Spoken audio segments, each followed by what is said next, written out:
What's up guys, Rogue9 here, and the first DLC for Far Cry 5 Hours of Darkness has finally launched. As I'd been hoping for, this DLC also brings us 3 new weapons for the main game. We get the M16, the SVD, and the M60 V. And in this video, I want to give you a brief historic overview of the weapons, as well as assessing their effectiveness in-game compared to the guns we had from before. And finally, I want to give you my thoughts on the DLC as it stands. Apart from the new weapons, what does this standalone story have to offer? Let's go take a look.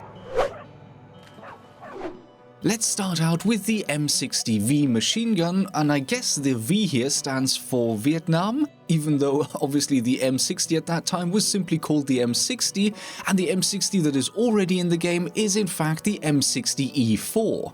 Developed between 1952 and 1957, the M60 is a gas-operated short-stroke gas piston, open-bolt, general-purpose machine gun that can fire between 500 and 650 rounds per minute. The weapon saw extensive use during the Vietnam War. Despite developing a reputation for being heavy and awkward to carry, and having numerous design flaws that could cause issues such as jamming during combat or running away, the gun just keeping on firing on its own. Only a few years after the Vietnam War in the 1980s, the M60 was partially replaced by the M249 squad automatic weapon, and then in the 1990s, the remaining M60s started to be gradually replaced by the M240. And now let's look at how this gun is represented in Far Cry 5, and actually the reason I picked this one first is because it's relatively simple to explain. Since we're simply looking at an earlier variant of the same gun that is already represented in the game, the stats are exactly the same. Baseline accuracy is 6, damage is 7, range is 7, rate of fire 5, and handling 3. The in-game M60V can also take the exact same attachments as the existing M60. So at the end of the day, what we have here is a gun that looks slightly different, but which performs exactly in the same way as the M60 we already have. Of course, in real life, the newer model would be far more reliable in the field, but since weapon stoppages aren't modeled in the game, these two weapons end up essentially identical.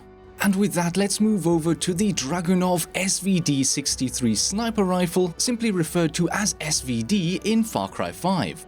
Designed from 1958 onwards, the SVD was introduced into service in 1963 and would have been brand new during the Vietnam War. But of course, since Russia was only indirectly involved in the Vietnam War, this state-of-the-art designated marksman rifle would have only seen very limited use, predominantly among North Vietnamese army forces rather than the Viet Cong. For the most part, Vietnamese snipers or marksmen would have been using other weapons such as the Mosin Nagant, the Mauser Kar-98, the SKS, and captured French rifles such as the MAS-36 and MAS-49. So even though the gun would have been exceedingly rare in Vietnam, it does make sense to include it into the DLC.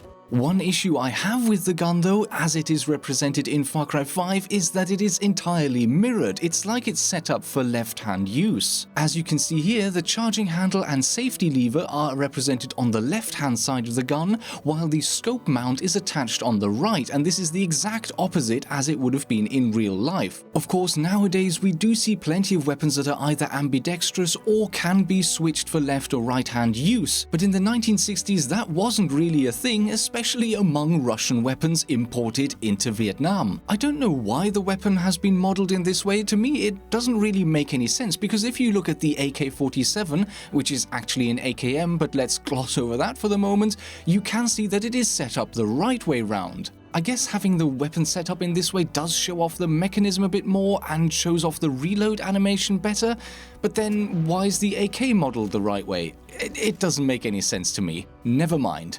This visual detail aside, the gun is extremely fun to play. Compared to the existing semi-automatic designated marksman rifle already in the game, the ARCL, the SVD is more accurate and does more damage, but has a slightly lower rate of fire. Of course, compared to the 50 caliber semi-automatic rifle, the SA-50, that's a very descriptive name, I like it. Compared to this weapon, the SVD is still significantly underpowered. Accuracy is the same, as is the rate of fire, but the damage and range are lower. The only thing the SVD does better than the SA-50 is handling, where the SVD has 4, the SA-50 has 3. In terms of the attachments, like all weapons, the SVD can take an extended mag, as well as the 2 types of suppressors, although I think at the moment the suppressors are still a bit bugged.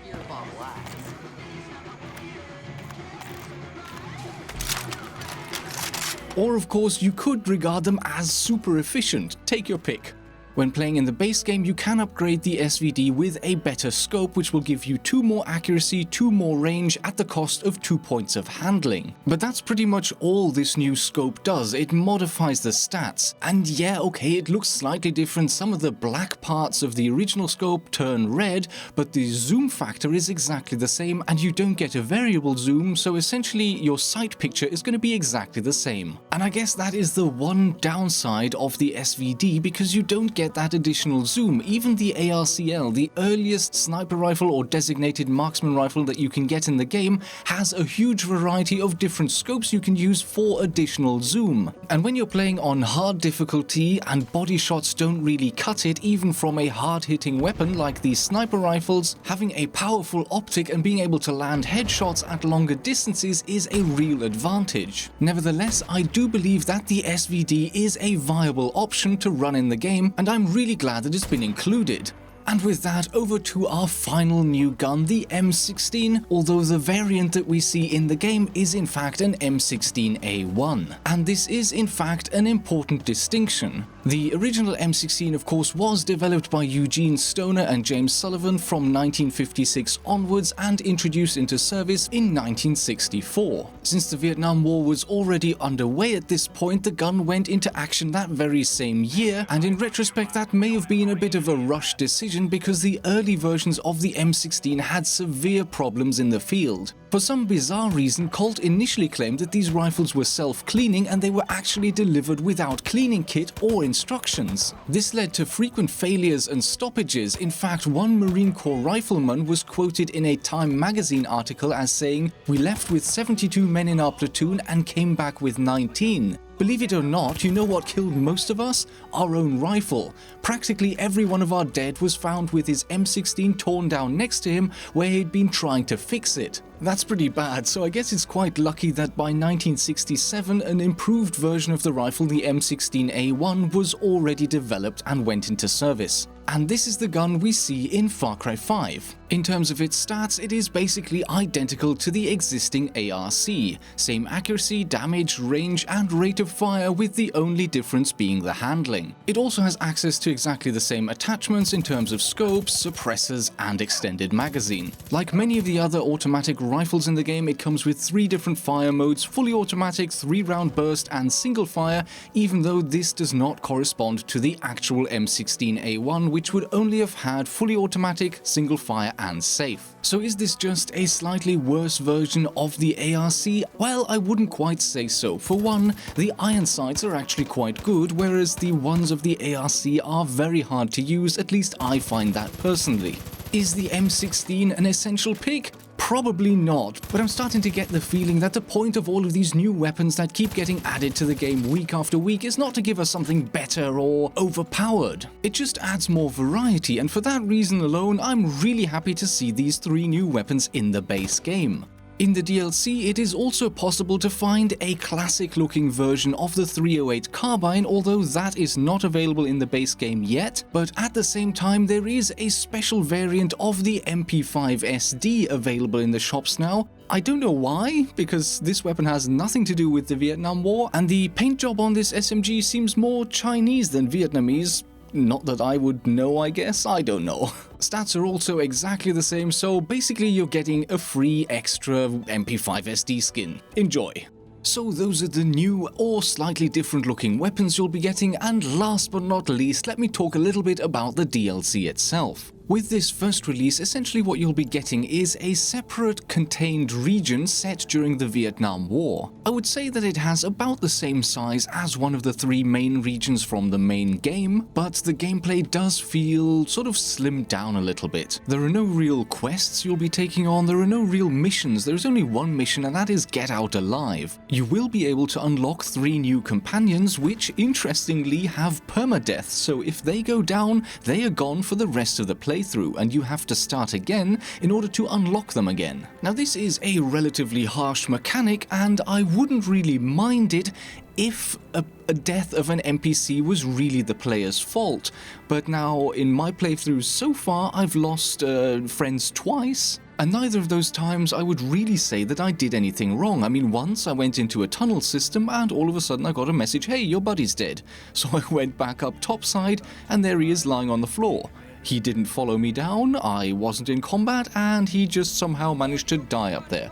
I don't even know how. The second one was almost worse because I was right next to him and a wild boar charged past me, bumped into him, knocked him over, and he died. The bottom line is, if you want to make it through with all three of your companions alive, the best way is to just send them to the bench. Just unassign them as soon as you free them. It's kind of cheesing it, but hey, it works. And apart from these three guys, you're not really going to see many friendly faces. There aren't any civilians, there aren't any quest givers. It's pretty much the enemy and you, and occasionally a few captured South Vietnamese forces. Maybe the occasional combat where the South Vietnamese will be fighting the North Vietnamese. On the whole, I would say that this DLC is pretty linear. Yes, you have an open region, but you're pretty much following a single path the whole way, and you will be able to gather all of the collectibles as you move along. Now that's not necessarily a bad thing, and neither is the fact that you don't really have any individual quests to complete. There are no weapon shops, you just pick up the weapons that you find, and there are no skills to unlock, at least no permanent skills. Instead, every stealth kill will unlock a new tier in a temporary set of abilities, and every time you get spotted, you lose all of those skills until you gain stealth kills again. So essentially you have a slimmed down version of Far Cry 5. You still have the great gunplay, you still have the great setting and surroundings, the great ambience, but there are far fewer vehicles. You can find a few trucks, some with machine guns, some without, but that's pretty much it. You won't be able to fly helicopters or planes, there are no boats. At the end of the day, all you have to do is get to the end of the region and extract. If you're taking your time and exploring the map as you go along, I'd say you have a good 3, maybe 4 hours of gameplay here, probably 3.5 to 4 if you're taking it easy. On the other hand, if you know where you're going and you're kind of rushing it, you could probably 100% this entire DLC in about 2 hours. Now fair enough, that is if you're really rushing, but that is still quite short. So conclusion time, what do I think of this DLC overall? I really like the M16 and I absolutely love the SVD, so it's great to have those weapons added to the game. The M60, it looks like the original, but it kind of works like the one that's already in the game, so I'm kind of neutral on that. As for the separate region to play, I had fun. I had good fun running through it. I ran through it twice back to back, and that's not counting the playthrough yesterday. So I've definitely had a great time already, and I'm definitely going to be playing it more.